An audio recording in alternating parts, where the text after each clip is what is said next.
It is a tremendous pleasure to have been invited by Grazia Mendoza and Helta Tisol to present on the 7 survival skills of the 21st century. Survival skills that all ELL or English language learners need in order to get and hold competitive jobs in the global economy. Survival skills that ELLs need in order to prepare for global citizenship. Having said that, now allow me to introduce myself. My name is Jorge Euceda, and I hold a BA in English, a master's in TESOL, and I have been in the ESOL field for over 35 years, teaching from pre-K all the way up to college, as well as adult education, and being as well a teacher trainer. Now, let me give you some background on the 7 survival skills. I first encountered or came upon these 7 survival skills while reading The Global Achievement Gap by Tony Wagner, an education fellow at the Technology and Entrepreneurship at Harvard University. And after having read widely and having done some research on the new skills that our students need in the 21st century, I have come to the conclusion that these 7 survival skills posed by Tony Wagner are a must in our learning environments. If we are to prepare our students or our ELLs to the new realities and demands of the 21st century. As you well know, the 21st century has bombarded or has bombarded us with a plethora of incessant and accelerating change and complexities. These accelerating changes and complexities have emerged even in our deepest structures of our lives. These new realities are the following: business and politics, human rights and human conflicts, and thinking and learning.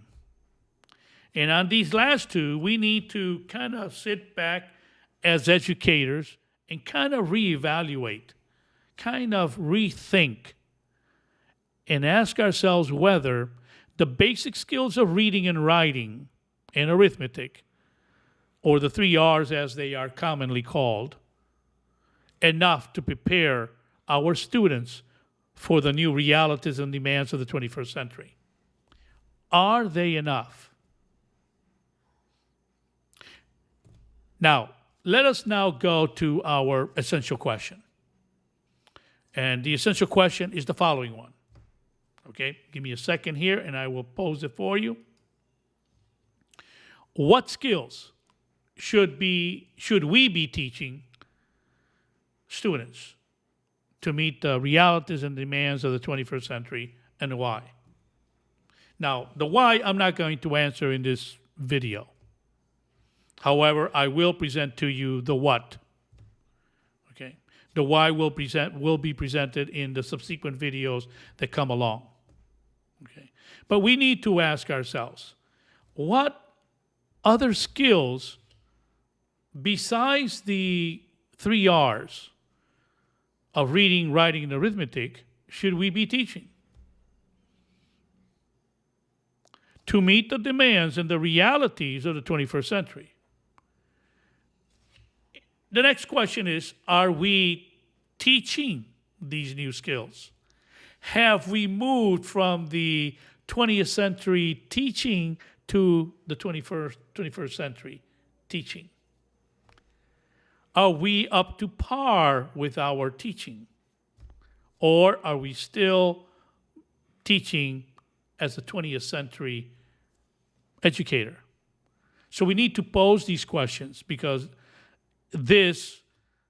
we have to come to the conclusion that our realities in the 21st century are not the same as the realities of the 20th century and the 19th and the 18th.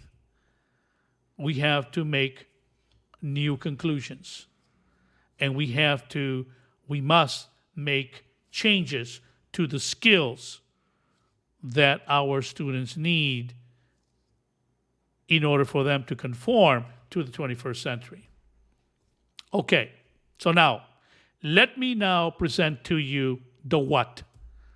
Okay, let me present to you the 7 skills that I have come across by reading Tony Wagner's The Global Achievement Gap.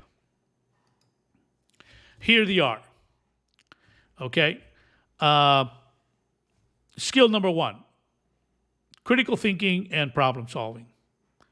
This is the first skill in Tony Wagner's list. Now, let me remind you before we even go for any further that all of these skills are systemic.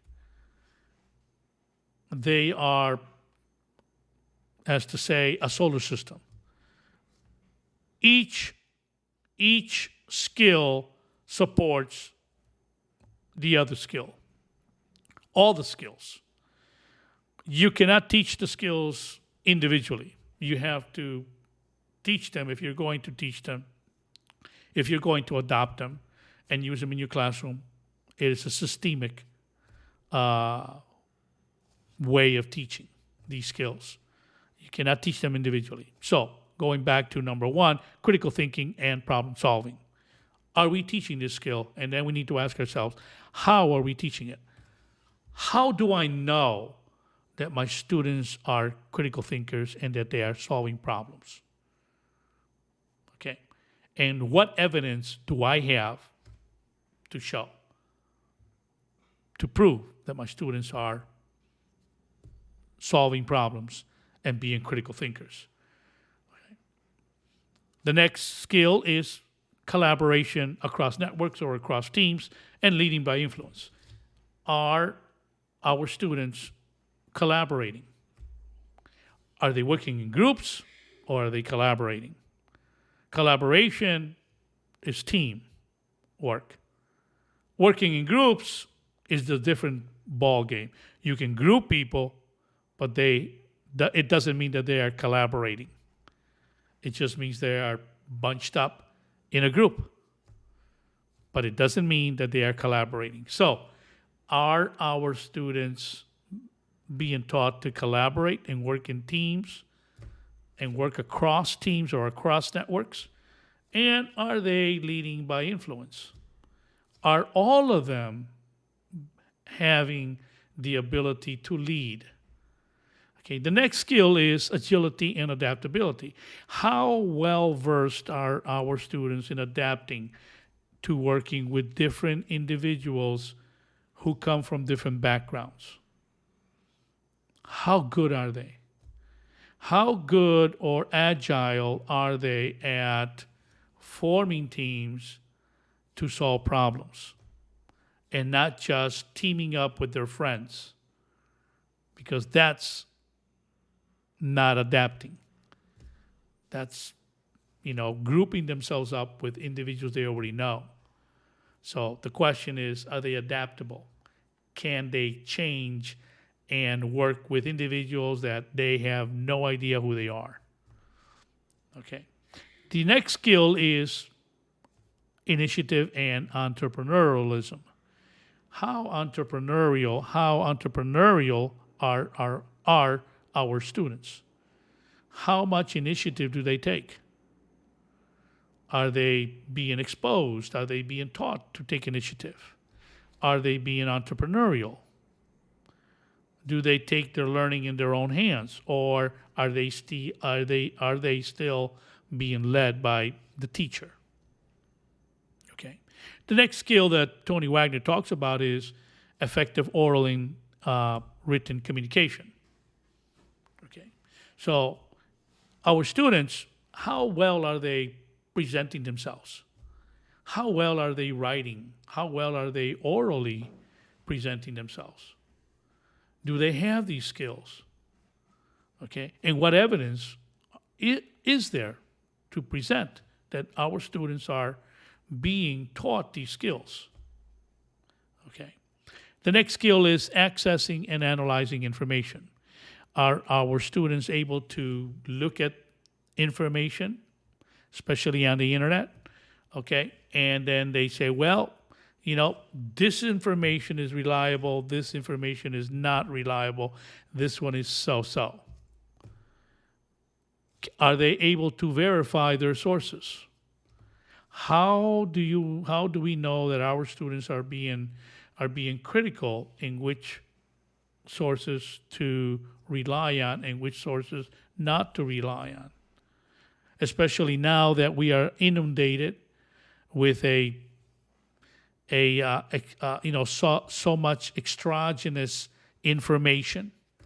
There is so much information out there that it's almost impossible to keep up with.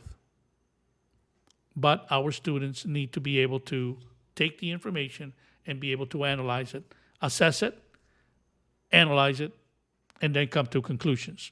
Are they able to do that? Finally, the last one is curiosity and imagination. That's the last skill.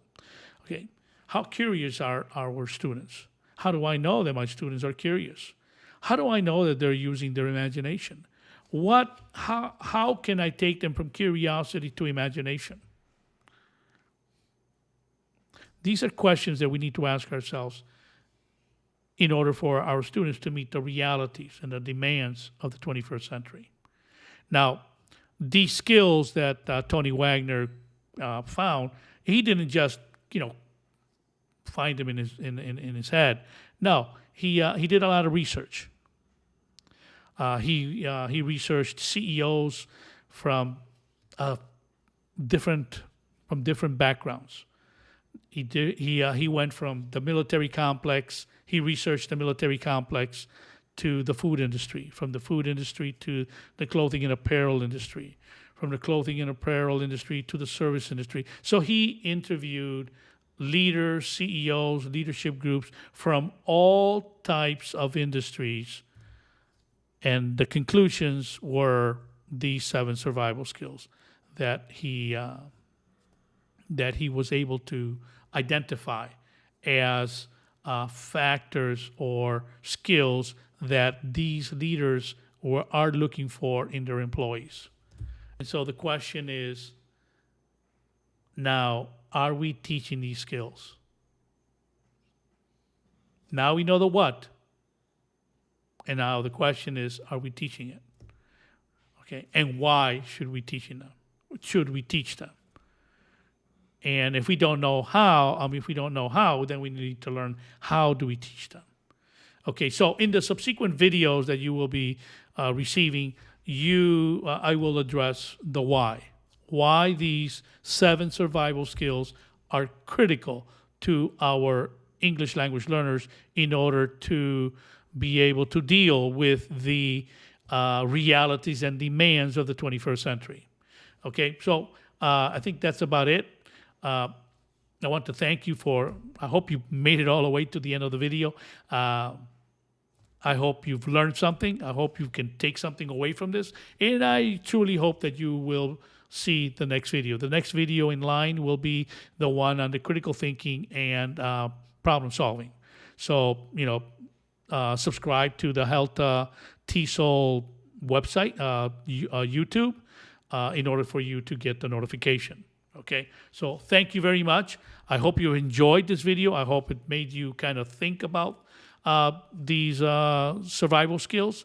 And I'll see you in the next one. Thank you very much.